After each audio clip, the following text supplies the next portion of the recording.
किसी भी फिरक वाली जायज़ नहीं पुछदी, फिर पुछदी सी भी नबी पाक सल्लल्लाहु अलैहि वसल्लम दे बेहतरीन कवाल का नाम दस। हुण भी जवाब तो उही रहना सवाल बदलने नाल हुण जवाब तो नहीं बदलना। तो ਉਹਦੇ 'ਚ ਹੁਣ ਅਸੀਂ ਉਹਦਾ ਵੀ जवाब लिखा कि भाई नबी पाक सल्लल्लाहु अलैहि वसल्लम की वो भी हदीस लिखनी कि जिस तो सरकार ਨੂੰ वजद होया। ਹੁਣ ਉਹ ਬੱਦੂ ਲਿਖਿਆ ਉਹ ਤੇ ਉਹਦਾ ਨਾਂ ਤਾਂ ਲਿਖਿਆ ਨਹੀਂ ਕੌਣ ਸੀ ਜਿਹਨੇ ਕਲਾਮ ਪੜ੍ਹਿਆ ਸੀ, ਉਹਦਾ ਨਾਂ ਨਹੀਂ ਲਿਖਿਆ ਹੋਇਆ। ਉਹਨੂੰ ਫਿਰ ਅਸੀਂ ਬਿਹਤਰੀਨ ਕਹਾਂਗੇ ਜਿਹਦਾ ਕਲਾਮ ਸੁਣ ਕੇ ਸਰਕਾਰ ਨੂੰ ਵਜਦ ਹੋ ਗਿਆ, ਆਪਣੇ ਚਾਦਰ ਮੁਬਾਰਕ ਆਪਣੀ ਤਬਰਕਨ ਤਕਸੀਮ ਕਰ ਦਿੱਤੀ। ਇਹਦਾ ਵੀ ਮਖਲੂਕ ਦੀ ਨਾ ਤਸੱਲੀ ਨਹੀਂ ਹੁੰਦੀ, ਫਿਰ ਉਹਨੂੰ ਹੋਰ ਮਰੋੜ ਲੈਣਗੇ। ਹੁਣ ਉਹ ਪਿਛਲੇ ਦਿਨਾਂ 'ਚ ਸ਼ਾਇਦ ਅੱਗੇ ਡਿਸਕਸ ਹੋਇਆ ਕਿ ਨਹੀਂ, ਅੱਜ ਫਿਰ ਮੇਰੇ ਜ਼ਿਹਨ 'ਚ ਆਇਆ। ਇੱਕ ਹਜ਼ਰਤ ਸਾਹਿਬ ਕਹਿੰਦੇ ਵੀ ਕਿ ਉਹ ਸਜਦਾ ਜਿਹੜਾ ਨਾ ਇਹ ਤਾਂ ਬਸ ਇੱਦਾਂ ਰਿਐਕਸ਼ਨ ਕਰਦਾ, ਪਤਾ ਨਹੀਂ ਕਿੰਨੀ ਕੁ ਤਕਲੀਫ ਹੁੰਦੀ ਹੈ। ਹੁਣ ਅੱਗੇ ਇਹੀ ਸੀ ਵੀ ਇਹ ਸ਼ਿਰਕ ਆ ਜਿਹੜਾ ਸਜਦਾ ਕਰਦਾ, ਇਹ ਤਾਂ ਬਸ ਮੁਸ਼ਰਕ ਤੇ ਬਖਸ਼ਿਸ਼ ਹੋਣੀ। ਉਹ ਉਲਟਾ ਆ ਗਿਆ, ਕਹਿੰਦਾ ਜੀ ਮਨਾ ਕਰਿਆ ਕਰੋ, ਇਹ ਤੁਹਾਨੂੰ ਬਹੁਤ ਕਬੀਰਾ ਗੁਨਾਹ ਹੁੰਦਾ। ਮੈਂ ਵੀ ਮੈਨੂੰ ਕਾਹਤੇ ਹੁੰਦਾ, ਕਹਿੰਦਾ ਜੀ ਤੁਹਾਨੂੰ ਉਹ ਸਜਦਾ ਜੋ ਕਰਦੇ ਇਹ ਬਹੁਤ ਗੁਨਾਹ ਆ, ਮਨਾ ਕਰਿਆ ਕਰੋ। ਮੈਂ ਯਾਰ ਅਮਲ ਜਿਹੜਾ ਕਰਦਾ ਉਹਦਾ ਗੁਨਾਹ ਸਵਾਬ ਉਹਨੂੰ ਹੁੰਦਾ, ਮੈਨੂੰ ਕਾਹਤੇ ਗੁਨਾਹ ਹੁੰਦਾ, ਇਹ ਤੇ ਕੋਈ ਦਲੀਲ ਦੇ। ਕਹਿੰਦਾ ਆਦਮ अलैहिस्सलाम ਨੂੰ जन्नत चों काहते ਕੱਢਿਆ, फरिश्ते तो फरिश्ते ही रहे, फरिश्ते तो फरिश्ते ही रहे। आदम अलैहिस्सलाम ਨੂੰ सजदा ਕੀਤਾ ਸੀ, ਉਹਨਾਂ ਨੇ मना नहीं किया। यार खुदा कोई तो अकल दी कर, ये तो बिल्कुल ही तो पुट्ठा कर लिया बई। वो तो अल्लाह ताला ने फरमाया भी मैं तुहानू मना किया सी दाना खाने तो फल खाने तो, तुसीं क्यों खाता। ये थोड़ा अल्लाह मैंने कहा सी भी तुसीं मना नहीं किया, तुहानू सजदा किया फरिश्तियां ने, तुसीं मना नहीं किया। कहंदा जी एवें कहण दियां गल्लां। मैं ख्याल हो भी हुणे कहण दियां गल्लां, तो मैं कहा नहीं भाई ये नहीं, ये तो अकल च ही नहीं आउंदी गल कि बई सजदा फरिश्ते करन। ਜਿਹੜਾ ਕੋਈ अमल करू नबी पाक ਦਾ फरमान पा गया कि एक दे अमल की सज़ा अल्लाह मियां दूसरे ਨੂੰ नहीं दिंदा। ਜਿਹਨੇ ਜਿਹੜਾ अमल करना ਉਹਨੇ ਭੁਗਤਣਾ, ਇਹਦੀ ਤਾਂ सज़ा ਜਿਹਨੇ नहीं ਕੀਤਾ ਉਹਨੂੰ मिली है। कि शैतान ने सजदा नहीं किया तो ਉਹਨੂੰ सज़ा मिली नहीं, अल्लाह ने ਉਹਨੂੰ लानती कर दिता। आदम अलैहिस्सलाम ਨੂੰ भाई ਇਹ ਤਾਂ ਕੋਈ नहीं कि उन्होंने रोकया नहीं या मना नहीं किया। तो मैं क्या अच्छा चलो, तो यूसुफ अलैहिस्सलाम ਨੂੰ सजदा जो होया तो फिर उन्होंने की होया, करने वाले होया या जिन्होंने होया उन्होंने होया। कहता एवं खूह च सिੱਟੇ ਸੀ।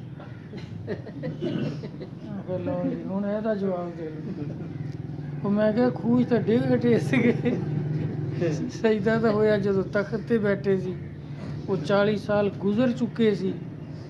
कहते जी इदा ही होंगी है, अल्लाह मैं कभी सजा पहला दिंदा कभी मगरों। मैं क्या मूँह च जीभ जिदा कहते होंगे ना होवे तो बंदा झूठा नहीं हो सकता। मैं क्या बाबा जी कोई ख्याल करो, मेरा तो ख्याल है कोई दिमाग की दवाई लै लो। कहता मैं लै लवां दवाई, गुनाह थानू होण डिया, दवाई मैं लै लवां। मैं बथेरा उन्हां नाल मत्था मारिया भी किसी तरह ही इन्हूं समझ आवे कि भाई ये नहीं मसला इदा। तो ये शिरक जिहड़ा आ हुण अच्छा एक होर भी उन्हां दा, मैं कहा जिहनूं हुंदा सजदा ਉਹਨੂੰ तो भाई सज़ा नहीं हो सकती, ਉਹਦਾ तो कोई कसूर नहीं। तो कहता देखो ये तुसी हदीस कुरान की आयत भी है हदीस भी है कि दोज़ख दा ईंधन जिहड़ा है वो इंसान जिन ते पत्थर। हालांकि वो पत्थर जिहड़े आ वो पत्थर आ जिहड़ियां रूहां जिद्दां उतरियां ਉਹਨਾਂ 'ਤੇ ਕੋਈ ਤਸਰਫ ਨਹੀਂ ਹੋਇਆ, ਕੋਈ ਉਹਨਾਂ ਨੇ ਇਬਾਦਤ ਨਹੀਂ ਕੀਤੀ। ਜਿੱਦਾਂ ਉਹ ਹੈ ਨਾ ਬਜ਼ੁਰਗਾਂ ਦੀ ਫਰਮਾਨਾਤ 'ਚ ਕਿ ਰੂਹ ਦੇ ਜਿਹੜੇ ਮਕਾਮ ਆ, ਪਹਿਲਾ ਉਹਦਾ ਮਕਾਮ ਜਮਾਦਾਤ ਆ ਕਿ ਪੱਥਰ ਦੀ ਸੂਰਤ 'ਚ ਰੂਹ ਆਉਂਦੀ। ਫਿਰ ਉਹ ਅਗਰ ਅੱਲਾ ਅੱਲਾ ਕਰੂਗੀ, ਨਮਾਜ਼ ਪੜੂਗੀ ਜਾਂ ਕਿਸੇ ਬਜ਼ੁਰਗਾਂ ਕੋਲ ਬੈਠੂ ਉਠੂ ਉੱਥੇ ਤਸਰਫ ਹੋ ਜਾਊਗਾ ਤੇ ਫਿਰ ਉਹਦੀ ਤਰੱਕੀ ਸ਼ੁਰੂ ਹੁੰਦੀ ਆ, ਵਰਨਾ ਉਹਦੀ ਤਰੱਕੀ ਹੁੰਦੀ ਨਹੀਂ। ਜਿੱਦਾਂ ਜਮਾਦਾਤ ਦੀ ਸੂਰਤ 'ਚ ਆਈ, ਉਸੇ ਸੂਰਤ 'ਚ ਉਹ ਮਰ ਜਾਂਦੀ ਹੈ, ਦੁਨੀਆ ਤੋਂ ਚਲੀ ਜਾਂਦੀ ਹੈ। ਤੇ ਉਸੇ ਸੂਰਤ 'ਚ ਪੱਥਰ ਦੀ ਸੂਰਤ 'ਚ ਹੀ ਉਹ ਉੱਦਾਂ ਹੀ ਉਹ ਛਿੜ ਦਿੱਤੀ ਜਾਂਦੀ ਹੈ ਦੋਜ਼ਖ 'ਚ। ਇਹ ਉਹ ਪੱਥਰ ਆ ਜਿਹੜੀਆਂ ਰੂਹਾਂ ਨੇ ਤਰੱਕੀ ਨਹੀਂ ਕੀਤੀ, ਜਿਨ੍ਹਾਂ 'ਤੇ ਕੋਈ ਤਸਰਫ ਨਹੀਂ ਹੋਇਆ। ਬਜ਼ੁਰਗਾਂ ਨੇ ਦੀਨ ਤਾਂ ਇਹੀ ਕਹਿੰਦੇ। ਇਹ ਮੌਲਵੀ ਇਹ ਕਹਿੰਦੇ ਆ ਕਿ ਨਹੀਂ, ਇਹ ਪੱਥਰ ਉਹ ਆ ਜਿਨ੍ਹਾਂ ਦੇ ਬੁੱਤ ਬਣਾਏ ਗਏ ਸੀ, ਫਿਰ ਉਹਨਾਂ ਦੀ ਪੂਜਾ ਹੋਈ। ਕਹਿੰਦਾ ਦੇਖੋ ਹੈਗਾ ਨਾ ਦੋਜ਼ਖ ਦਾ ਈਂਧਨ ਆ ਪੱਥਰ, ਤਾਂ ਉਹ ਪੱਥਰ ਜਿਹੜੇ ਆ ਉਹ ਕੀ ਕਰਦੇ ਸੀ, ਉਹਨਾਂ ਨੂੰ ਲੋਕੀ ਸਜਦੇ ਕਰਦੇ ਸੀ ਨਾ, ਦੋਜ਼ਖ 'ਚ ਹੋ ਗਏ। ਮੈਂ ਕਿਹਾ ਵੀ ਇਹ ਤਾਂ ਗਾਂਹ ਤੋਂ ਗਾਂਹ ਕੰਮ ਔਖਾ ਹੋ ਹੀ ਜਾਂਦਾ। ਅੱਗੇ ਤਾਂ ਸਿੱਧਾ ਸਿੱਧਾ ਕਹੀਦਾ ਸੀ ਬਈ ਦੇਖ ਲਓ ਕੁਰਾਨ ਪਾਕ ਵਿੱਚ ਜੇ ਸ਼ਿਰਕ ਹੁੰਦਾ ਤੇ ਅੱਲਾ ਮੀਆਂ ਨੂੰ ਜਾਇਜ਼ ਕਿਉਂ ਰੱਖਦੇ। ਤੇ ਯਾਨੀ ਜਿੱਦਾਂ ਇਨਸਾਨ ਦੀ ਅਕਲ ਆ ਨਾ, ਪੁੱਠਾ ਸੋਚ ਲਵੇ ਸਿੱਧਾ ਸੋਚ ਲਵੇ। ਲੇਕਿਨ ਅਸੀਂ ਤਾਂ ਉਹਨੂੰ ਕਹਾਂਗੇ ਨਾ ਹਦਾਇਤ ਵਾਲੇ, ਜਿਹੜਾ ਕੁਰਾਨ ਸੁਨਨਤ ਦੇ ਮੁਤਾਬਕ ਸੋਚੂਗੀ, ਉਹ ਤਾਂ ਹਦਾਇਤ ਵਾਲੀ ਗੱਲ ਹੈ। ਜਿਸ ਤਰ੍ਹਾਂ ਅਮੀਨ ਸਾਹਿਬ ਦੇ ਵਾਲੇ ਸਾਹਿਬ ਕਹਿੰਦੇ ਹੁੰਦੇ ਸੀ, ਉਹ ਕੁਰਾਨ ਪਾਕ ਦੀ ਆਇਤ ਹੈ ਨਾ ਕਿ ਚਾਹੇ ਯਹੂਦੀ ਹੋਣ, ਨਸਰਾਨੀ ਹੋਣ, ਚਾਹੇ ਮੁਸਲਮਾਨ, ਚਾਹੇ सितारा परस्त, चाहे चंद परस्त, अगर उन्होंने अच्छे काम किए, नेक अमाल किए, वालेकुम नेक अमाल किए, वो जन्नत जा। ਹੁਣ ਇਹਦੇ 'ਚ ਉਹ ਲੈਂਦੇ ਸੀ ਕਿ ਇਹ ਦੇਖ ਲਓ ਭਾਵੇਂ ਯਹੂਦੀ ਆ, ਭਾਵੇਂ ਈਸਾਈ ਆ, ਤੇ ਭਾਵੇਂ सितारा परस्त ਆ, ਭਾਵੇਂ ਚੰਦ ਪੂਜਾ ਕਰਨ ਵਾਲੇ, ਸੂਰਜ ਦੀ ਪੂਜਾ ਕਰਨ ਵਾਲੇ, ਕੰਮ ਅਗਰ ਉਹਨਾਂ ਦੇ ਨੇਕ ਆ ਤੇ ਉਹ ਜੰਨਤੀ ਹੈ ਸਾਰੇ। ਹਾਲਾਂਕਿ ਬਈ ਜਿਹੜੇ ਸਿਵਾਏ ਮੁਸਲਮਾਨਾਂ ਦੇ ਬਾਕੀ ਸਾਰੇ ਇਸ ਵੇਲੇ ਦੋਜ਼ਖੀ ਆ, ਕਿਉਂਕਿ ਉਹ ਅੱਲਾ ਦੇ ਰਸੂਲ ਨੂੰ, ਕੁਰਾਨ ਪਾਕ ਨੂੰ ਨਹੀਂ ਮੰਨਿਆ। ਕੁਰਾਨ ਪਾਕ ਦੇ ਆਉਣੇ ਨਾਲ ਪਹਿਲੀਆਂ ਕਿਤਾਬਾਂ ਸਾਰੇ ਦੀਨ ਮਨਸੂਖ ਹੋ ਗਏ। ਹੁਣ ਉਹਨਾਂ 'ਤੇ ਅਮਲ ਕੋਈ ਕਰੇ ਵੀ ਸਹੀ ਤਾਂ ਉਹਦੀ ਬਖਸ਼ਿਸ਼ ਨਹੀਂ ਹੋਣੀ। ਹੁਣ ਇਹਦੇ ਤੋਂ ਉਹਨਾਂ ਨੇ ਲੈ ਲਿਆ ਕਿ ਇੱਦਾਂ, ਉਹਦੇ 'ਚ ਹੁਣ ਦੇਖੋ ਜਿਹੜੇ ਨੇਕ ਅਮਾਲ ਆ ਨਾ, ਅਮਾਲ ਦੀ ਕਬੂਲੀਅਤ ਦਾ ਦਾਰੋਮਦਾਰ ਸਰਕਾਰ ਫਰਮਾਉਂਦੇ ਆ ਅਕਾਇਦ 'ਤੇ। ਜਦ ਤੱਕ ਅਕਾਇਦ ਸਹੀ ਨਹੀਂ ਹੋਣਗੇ, ਨੇਕ ਅਮਲ ਵੀ ਕਬੂਲ ਨਹੀਂ ਹੁੰਦਾ। ਉਹਦੀ ਮਿਸਾਲ ਕੁਰਾਨ ਪਾਕ ਮੌਜੂਦ ਹੈ, ਲੇਕਿਨ ਧੋਖੇ ਤਾਂ ਹੈ ਨਾ ਇਹਦੇ ਵਿੱਚ ਆ ਜਾਂਦੇ ਮਖਲੂਕ ਨੂੰ। ਜਿਸ ਤਰ੍ਹਾਂ ਸ਼ੈਤਾਨ ਦੇ ਸਾਰੇ ਅਮਾਲ ਨੇਕ ਹੀ ਸੀ, ਸ਼ੈਤਾਨ ਦੇ ਸਾਰੇ ਨੇਕ ਅਮਾਲ ਸੀ ਉਹਦੇ, ਯਾਨੀ ਇਬਾਦਤ ਹੀ ਕਰਦਾ ਸੀ, ਹੋਰ ਤਾਂ ਜਾਂ ਫਰਿਸ਼ਤਿਆਂ ਨੂੰ ਤਬਲੀਗ ਕਰਦਾ ਸੀ। ਨਾ ਚੋਰੀ, ਨਾ ਡਾਕਾ, ਨਾ ਰਿਸ਼ਵਤ, ਨਾ ਕੋਈ ਕਿਹੜਾ ਗੁਨਾਹ ਕਰਦਾ ਸੀ। ਸਾਰੇ ਅਮਾਲ ਉਹਦੇ ਨੇਕ ਸੀ, ਲੇਕਿਨ ਕਿਉਂਕਿ ਉਹਦਾ ਅਕੀਦਾ ਨਬੀ ਦੇ ਖਿਲਾਫ ਸੀ ਕਿ ਮੈਂ ਬਿਹਤਰ ਹੈ ਇਹਨਾਂ ਤੋਂ, ਤੇ ਕੋਈ ਕਬੂਲ ਹੋਇਆ।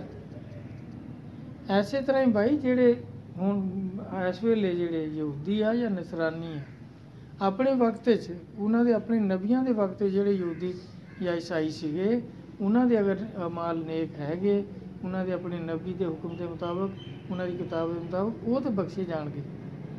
ਲੇਕਿਨ ਹੁਣ ਜਿਹੜੇ ਕੁਰਾਨ ਪਾਕ 'ਚ ਜਿਹੜਾ ਆਇਆ, ਇਹਦੇ ਵਿੱਚ ਹੁਣ ਇਹਨਾਂ ਦੇ ਨੇਕ ਅਮਾਲ ਉਦੋਂ ਹੋਣਗੇ ਜਦੋਂ ਸਰਕਾਰ ਦਾ ਕਲਮਾ ਪੜ੍ਹਨਗੇ। ਜਿੰਨਾ ਚਿਰ ਸਰਕਾਰ ਦੇ ਖਿਲਾਫ ਹੈ ਉਹਨਾਂ ਦਾ ਅਕੀਦਾ, ਕੋਈ ਅਮਲ ਕਬੂਲ ਨਹੀਂ ਹੋਣਾ, ਕੋਈ ਅਮਲ ਨੇਕ ਨਹੀਂ ਹੈਗਾ। ਨੇਕ ਉਹ ਅਮਲ ਆ ਜਿਹਨੂੰ ਅੱਲਾ ਕਵੇ ਵੀ ਆਹ ਅਮਲ ਨੇਕ ਹੈ। ਤੇ ਅੱਲਾਹ ਤਾਲਾ ਫਰਮਾਉਂਦੇ ਆ ਕਿ ਮੇਰੇ ਜਿੰਨੇ ਵਾਅਦੇ ਆ ਨਾ, ਉਹ ਮੂਮਨਾਂ ਨਾਲ ਆ, ਕਾਫਰਾਂ ਨਾਲ ਮੇਰਾ ਵਾਅਦਾ ਹੀ ਕੋਈ ਨਹੀਂ। ਕੋਈ ਵਾਅਦਾ ਕਿ ਤੁਹਾਨੂੰ ਮੈਂ ਜਹੰਨਮ ਵਿੱਚ ਸਿੱਟ ਦਊਂਗਾ। ਤੇ ਇਸ ਵੇਲੇ ਚਾਹੇ ਕੋਈ ਯਹੂਦੀ ਆ, ਚਾਹੇ ਈਸਾਈ ਆ, ਚਾਹੇ ਸਿਤਾਰਾ ਪ੍ਰਸਤ ਆ, ਚੰਦ ਪ੍ਰਸਤ ਆ, ਸੂਰਜ ਪ੍ਰਸਤ ਆ, ਬੁੱਤ ਪ੍ਰਸਤ ਆ, ਜੋ ਵੀ ਹੈਗਾ, ਉਹ ਜਿੰਨੇ ਮਰਜ਼ੀ ਅੱਛੇ ਅਮਲ ਕਰਨ, ਲੰਗਰ ਚਲਾਉਣ, ਬਿਮਾਰਾਂ ਦੀ ਖਿਦਮਤ ਕਰਨ, NGOs ਜਿੱਦਾਂ ਅੱਜ ਕੱਲ੍ਹ ਹੈਗੀਆਂ, ਇਹ ਬੜੇ ਨੇਕ ਅਮਲ ਆ ਨਾ। ਲੇਕਿਨ ਬਖਸ਼ਿਸ਼ ਦੀ ਖਾਤਰ ਅੱਲਾ ਦੇ ਹਾਂ ਇਹ ਨੇਕ ਅਮਲ ਨਹੀਂ, ਕਿਉਂਕਿ ਉਹਨਾਂ ਦਾ ਅਕੀਦਾ ਇਸਲਾਮ ਦੇ ਖਿਲਾਫ ਆ, ਨਬੀ ਪਾਕ ਸੱਲੱਲਾਹੁ ਅਲੈਹਿ ਵਸੱਲਮ ਦੇ ਕੁਰਾਨ ਦੇ ਖਿਲਾਫ। ਇਹਨਾਂ ਦੀ ਬਖਸ਼ਿਸ਼ ਨਹੀਂ ਹੁੰਦੀ। ਜਿੱਦਾਂ ਸਾਹਮਣੇ ਮਿਸਾਲ ਆ ਕਿ ਇਬਲੀਸ ਦੇ ਸਾਰੇ ਅਮਾਲ ਅੱਛੇ ਹੀ ਸੀਗੇ, ਅਮਲ ਤਾਂ ਭੈੜਾ ਉਹਦਾ ਕੋਈ ਵੀ ਨਹੀਂ ਸੀ, ਲੇਕਿਨ ਉਹ ਕਬੂਲ ਕਿਉਂ ਨਹੀਂ ਹੋਏ? ਕਿਉਂਕਿ ਉਹਦੇ ਅਕਾਇਦ ਜਿਹੜੇ ਆ ਉਹ ਆਦਮ अलैहिस्सलाम ਅੱਲਾ ਦੇ ਨਬੀ ਸੀ, ਉਹਨਾਂ ਦੇ ਖਿਲਾਫ ਸੀ। ਹੁਣ ਵੀ ਸਰਕਾਰ ਸੈਯਦੁਲ ਮੁਰਸਲੀਨ ਆ, ਨਬੀਆਂ ਦੇ ਨਬੀ ਆ। ਇਹ ਜਿੰਨੇ ਵੀ ਈਸਾਈ, ਯਹੂਦੀ ਵਗੈਰਾ ਜਾਂ ਕੋਈ ਵੀ NGOs ਜਿੰਨੀਆਂ ਵੀ ਹੈਗੀਆਂ, ਅਗਰ ਤਾਂ ਉਹ ਮੁਸਲਮਾਨ ਹੈ, ਸਰਕਾਰ ਦਾ ਕਲਮਾ ਪੜ੍ਹਦੇ ਆ, ਫਿਰ ਉਹਨਾਂ ਦੇ ਇਹ ਜਿਹੜੇ ਅਮਾਲ ਹੈ ਕਬੂਲ ਹੋ ਜਾਣੇ। ਅਗਰ ਉਹ ਸਰਕਾਰ ਦਾ ਕਲਮਾ ਨਹੀਂ ਪੜ੍ਹਦੇ, ਕੁਰਾਨ ਨੂੰ ਤਸਲੀਮ ਨਹੀਂ ਕਰਦੇ, ਕੁਰਾਨ 'ਤੇ ਅਮਲ ਨਹੀਂ ਕਰਦੇ, ਜਿਸ ਤਰ੍ਹਾਂ 5 ਅਰਕਾਨ ਇਸਲਾਮ ਹੈਗੇ, ਇਹਨਾਂ 'ਤੇ ਅਕੀਦਾ ਰੱਖ ਕੇ ਸਰਕਾਰ ਦੇ ਮੁਤਲਕ ਵੀ ਜਿਨ੍ਹਾਂ ਦੇ ਅੱਜ ਦਾ ਹੁਣ ਫਿਰਕੇ ਸਰਕਾਰ ਨੇ ਫਰਮਾਇਆ ਦੋਸਤੀ ਹੈ ਸਾਰੇ ਫਿਰਕੇ। ਕਿਉਂ ਦੋਸਤੀ ਆ ਬਈ? ਕਿਆ ਉਹ ਅਮਾਲ ਗਲਤ ਕਰਦੇ ਆ? ਇਸ ਤੋਂ ਦੋਸਤੀ ਹੈ? ਅਮਾਲ ਤਾਂ ਉਹ ਇਹੀ ਕੁਰਾਨ ਪੜ੍ਹਦੇ ਆ, ਨਮਾਜ਼ਾਂ ਪੜ੍ਹਦੇ ਆ, ਰੋਜ਼ੇ ਰੱਖਦੇ ਆ, ਸਾਰੇ ਅਮਲ ਦੀਨ 'ਤੇ ਕਰਦੇ ਆ। ਦੋਸਤੀ ਕਿਉਂ ਆ ਫਿਰ?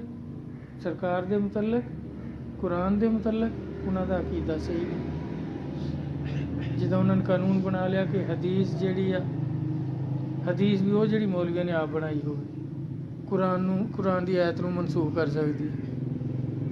ਬਾਈ ਅੱਲਾ ਦਾ ਨਬੀ, ਕੋਈ ਵੀ ਨਬੀ ਜਿਹੜੀ ਉਸ ਨਬੀ 'ਤੇ ਹੀ ਕਿਤਾਬ ਨਾਜ਼ਲ ਹੋਵੇ, ਉਹਦੀ ਮੁਖਾਲਫਤ ਕਰੂਗਾ? ਸਵਾਲ ਨਹੀਂ ਪੈਦਾ ਹੁੰਦਾ। ਨਬੀ ਤਾਂ ਉਸ ਆਪਣੀ ਕਿਤਾਬ ਦੀ ਤਸ਼ਰੀਹ ਕਰੂਗਾ, ਮਖਲੂਕ ਨੂੰ ਸਮਝਾਊਗਾ ਕਿ ਬਈ ਇਹ ਅੱਲਾ ਦਾ ਕਲਾਮ ਆ। ਫਿਰ ਕੁਰਾਨ ਪਾਕ ਦੀ ਗਰੰਟੀ ਅੱਲਾ ਨੇ ਖੁਦ ਦਿੱਤੀ ਕਿ ਬਈ ਇਹਦੇ 'ਚ ਕੋਈ ਚੇਂਜ ਨਹੀਂ ਹੋਏਗੀ, ਕਿਆਮਤ ਤੱਕ ਮੈਂ ਇਹਦੀ ਹਿਫਾਜ਼ਤ ਕਰੂੰਗਾ। ਤੇ ਸਰਕਾਰ ਨੇ ਤਾਂ ਨਹੀਂ ਫਰਮਾਇਆ ਕਿ ਮੈਂ ਆਪਣੀ ਹਦੀਸਾਂ ਦੀ ਹਿਫਾਜ਼ਤ ਕਰੂੰਗਾ, ਬਲਕਿ ਸਰਕਾਰ ਨੇ ਤਾਂ ਫਰਮਾਇਆ ਕਿ ਲੋਕ ਮਨ ਘੜਤ ਹਦੀਸਾਂ ਬਣਾਉਣਗੇ ਔਰ ਮੇਰੀ ਤਰਫ ਮਨਸੂਬ ਕਰਨਗੇ, ਔਰ ਮੈਂ ਉਹਨਾਂ ਦਾ ਠਿਕਾਣਾ ਜਹੰਨਮ ਹੈ। ਇਹ ਹੁਣ ਕਹਿੰਦੇ ਨਹੀਂ, ਇਹ ਮਨਸੂਖ ਕਰ ਦਿੰਦੀ ਹੈ ਹਦੀਸ ਕੁਰਾਨ ਨੂੰ। ਕੁਰਾਨ ਭਾਈ ਸਭ ਤੋਂ ਆਲਾ ਤੇ ਅਫਜ਼ਲ ਕਲਾਮ ਆ, ਸਭ ਤੋਂ ਆਲਾ ਦਾ ਕਲਾਮ ਆ, ਉਹਦੇ ਤੋਂ ਬੜਾ ਕੋਈ ਨਹੀਂ। ਅੱਲਾ ਸਭ ਤੋਂ ਬੜਾ ਆ, ਅੱਲਾ ਸਭ ਤੋਂ ਅਫਜ਼ਲ ਆ। ਅੱਲਾ ਦਾ ਕਲਾਮ, ਜਿਸ ਤਰ੍ਹਾਂ ਸੈਯਦਨਾ ਨੇ ਲਿਖਿਆ ਨਾ ਕਿ ਕਲਾਮ ਜਿਹੜਾ ਹੁੰਦਾ ਨਾ, ਬਾਦਸ਼ਾਹ ਦਾ ਕਲਾਮ ਕਲਾਮਾਂ ਦਾ ਬਾਦਸ਼ਾਹ ਹੁੰਦਾ, ਉਹਦੇ ਤੋਂ ਅੱਛਾ ਕਿਸੇ ਦਾ ਕਲਾਮ ਨਹੀਂ ਹੋ ਸਕਦਾ। ਜਿੱਦਾਂ ਉਹ ਸਾਰੀ ਰਿਆਇਆ ਤੇ ਬਾਦਸ਼ਾਹ ਆ, ਇੱਦਾਂ ਹੀ ਉਹਦਾ ਜਿਹੜਾ ਕਲਾਮ ਆ ਉਹ ਕਲਾਮਾਂ ਦਾ ਬਾਦਸ਼ਾਹ ਆ। ਜਿੰਨਾ ਵੀ ਅੱਛਾ ਕਲਾਮ ਹੋਊਗਾ ਉਹ ਬਾਦਸ਼ਾਹ ਦਾ ਕਲਾਮ ਉਹਦੇ ਤੋਂ ਅਫਜ਼ਲ ਹੈ। ਹੁਣ ਇਹ ਸਭ ਤੋਂ ਬੜੇ ਬਾਦਸ਼ਾਹ ਦਾ ਕਲਾਮ ਹੈ ਕੁਰਾਨ ਪਾਕ, ਅੱਲਾ ਦਾ ਕਲਾਮ ਹੈ, ਇਹਦੇ ਤੋਂ ਅਫਜ਼ਲ ਕੋਈ ਕਲਾਮ ਨਹੀਂ ਹੋ ਸਕਦਾ। ਉਹਨਾਂ 'ਚ ਸ਼ੱਕ ਹੋ ਸਕਦੀ ਹੈ, ਦੂਸਰੇ ਹੋਰ ਕਿਸੇ ਦਾ ਵੀ ਕਲਾਮ ਹੋਵੇ ਉਹਦੇ 'ਚ ਸ਼ੱਕ ਹੋ ਸਕਦੀ ਹੈ, ਕਿਉਂਕਿ ਸਰਕਾਰ ਨੇ ਗਰੰਟੀ ਨਹੀਂ ਦਿੱਤੀ। ਹੁਣ ਅੱਲਾ ਦੇ ਬਾਅਦ ਤੇ ਨਬੀ ਸੱਲੱਲਾਹੁ ਅਲੈਹਿ ਵਸੱਲਮ ਦੀ ਹਸਤੀ ਪਾ ਗਿਆ ਨਾ, ਤੇ ਸਰਕਾਰ ਖੁਦ ਫਰਮਾ ਰਿਹਾ ਕਿ ਵੀ ਮੇਰਾ ਕਲਾਮ ਅੱਲਾ ਦੇ ਕਲਾਮ ਨੂੰ ਮਨਸੂਖ ਨਹੀਂ ਕਰ ਸਕਦਾ, ਅੱਲਾ ਦਾ ਕਲਾਮ ਮੇਰੇ ਕਲਾਮ ਨੂੰ ਕਰ ਸਕਦਾ।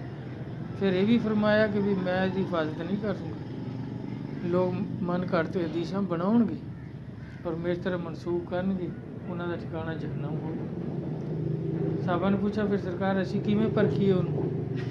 ਅੱਲਾ ਨਬੀ ਪਾਕ ਨੇ ਫਰਮਾਇਆ ਕਿ ਉਹਨੂੰ ਕੁਰਾਨ 'ਤੇ ਪੇਸ਼ ਕਰਿਓ। ਕੋਈ ਤੁਹਾਨੂੰ ਆ ਕਹਿੰਦਾ ਕਿ ਆਹ ਹਦੀਸ ਆ, ਤੁਸੀਂ ਉਹਨੂੰ ਕੁਰਾਨ ਨਾਲ ਪਰਖਣਾ, ਕੁਰਾਨ 'ਤੇ ਪੇਸ਼ ਕਰਨਾ। ਅਗਰ ਕੁਰਾਨ ਦੇ ਮੁਤਾਬਕ ਆ, ਮੇਰਾ ਕਲਾਮ ਹੈ, ਉਹਨੂੰ ਤਸਲੀਮ ਕਰ ਲੈਣਾ। ਅਗਰ ਕੁਰਾਨ ਦੇ ਖਿਲਾਫ ਆ, ਉਹ ਮੇਰਾ ਕਲਾਮ ਨਹੀਂ, ਉਹਨੂੰ ਛੱਡ ਦਿਓ। ਹੁਣ ਸਰਕਾਰ ਕੁਝ ਫਰਮਾ ਰਹੇ, ਮੌਲਵੀ ਕਹਿੰਦੇ ਨਹੀਂ, ਇਹਨੂੰ ਰੱਦ ਕਰ ਲਓ। ਬਈ ਅੱਲਾ ਦੇ ਕਲਾਮ ਨੂੰ ਕਿਸੇ ਦਾ ਕਲਾਮ ਜਾਂ ਕਿਸੇ ਦੀ ਅਕਲ ਉੱਥੇ ਤੱਕ ਬਲਕਿ ਤਾਂ ਪਹੁੰਚ ਹੀ ਨਹੀਂ ਸਕਦੀ, ਕਦੀ ਵੀ ਨਹੀਂ ਪਹੁੰਚ ਸਕਦੀ। ਬਲਕਿ ਨਬੀ ਦੇ ਜਿੱਥੇ ਤੱਕ ਨਬੀ ਦੀ ਰਸਾਈ ਆ, ਉੱਥੇ ਤੱਕ ਵੀ ਕਿਸੇ ਦੀ ਰਸਾਈ ਨਹੀਂ ਹੋ ਸਕਦੀ। ਜਿਸ ਤਰ੍ਹਾਂ ਦੇਖੋ ਅੱਲਾ ਦੇ ਬਾਅਦ ਨਬੀ ਪਾਕ ਸੱਲੱਲਾਹੁ ਅਲੈਹਿ ਵਸੱਲਮ ਦੇ ਮੁਰਾਤਬ ਹੈ। ਜਿੱਦਾਂ ਮੌਲਾਨਾ ਰੂਮ ਸਾਹਿਬ ਫਰਮਾਉਂਦੇ ਆ, ਬਾਦ ਅਜ਼ ਖੁਦਾ ਬਜ਼ੁਰਗ ਤੂੰ ਹੀ ਕਿੱਸਾ ਮੁਖਤਸਰ, ਕਿ ਅੱਲਾ ਦੇ ਬਾਅਦ ਤੁਸੀਂ ਬਜ਼ੁਰਗ ਹੋ, ਕਿੱਸਾ ਮੁਖਤਸਰ ਇਹੀ ਹੈ ਕਿ ਆਹ ਦਲੀਲਾਂ ਉਹ ਦਲੀਲਾਂ, ਉਹ ਕਹਿੰਦੇ ਸਭ ਕੁਝ ਛੱਡ ਕੇ ਵੀ ਅੱਲਾ ਦੇ ਬਾਅਦ ਜਿਹੜਾ ਮਰਤਬਾ ਕਿਸੇ ਦਾ ਬੁਲੰਦ ਹੈਗਾ ਤੇ ਉਹ ਸਰਕਾਰ ਦਾ, ਸਰਕਾਰ ਵਰਗਾ ਕਿਸੇ ਦਾ ਮਰਤਬਾ ਨਹੀਂ ਹੋ ਸਕਦਾ। ਹੁਣ ਇਹਦੇ 'ਚ ਦੇਖਣਾ ਇਹ ਆ ਕਿ ਸਭ ਤੋਂ ਜ਼ਿਆਦਾ ਇਲਮ ਨਬੀ ਨੂੰ ਹੋ ਜਾਂਦਾ, ਔਰ ਨਬੀਆਂ 'ਚੋਂ ਸਭ ਤੋਂ ਜ਼ਿਆਦਾ ਇਲਮ ਜਿਹੜੇ ਨਬੀਆਂ ਦੇ ਨਬੀ, ਨਬੀਆਂ ਦੇ ਸਰਦਾਰ ਉਹਨਾਂ ਨੂੰ ਆ ਗਿਆ। ਕਿਆ ਅੱਲਾ ਦਾ ਜਿੰਨਾ ਸਾਰਾ ਇਲਮ ਸਰਕਾਰ ਨੂੰ ਆ ਗਿਆ? ਉਹ ਸਾਰਾ ਕਿਸੇ ਨੂੰ ਨਹੀਂ ਆ ਸਕਦਾ। ਅੱਲਾ ਦਾ ਸਾਰਾ ਇਲਮ ਕਿਸੇ ਨਬੀ 'ਚ ਨਹੀਂ ਆ ਸਕਦਾ। ਫਿਰ ਲੇਕਿਨ ਬਾਕੀਆਂ ਨਾਲੋਂ ਸਭ ਤੋਂ ਜ਼ਿਆਦਾ ਸਰਕਾਰ ਨੂੰ ਉਹ ਇਲਮ ਆ ਗਿਆ, ਕਿਉਂਕਿ ਆਪ ਨਬੀਆਂ ਦੇ ਸਰਦਾਰ ਆ, ਨਬੀਆਂ ਦੇ ਇਮਾਮ ਹੈ। ਅੱਛਾ, ਫਿਰ ਦੂਸਰੀ ਚੀਜ਼ ਇਹ ਹੋ ਗਈ ਕਿ ਹੁਣ ਅੱਲਾ ਦੇ ਬਾਅਦ ਨਬੀ ਪਾਕ ਦਾ ਇਲਮ ਸਭ ਤੋਂ ਜ਼ਿਆਦਾ ਹੋ ਗਿਆ। ਕਿਆ ਕਿਸੇ ਵਲੀ 'ਚ, ਕਿਸੇ ਮੌਲਵੀ 'ਚ ਨਬੀ ਪਾਕ ਦਾ ਸਾਰਾ ਇਲਮ ਆ ਸਕਦਾ?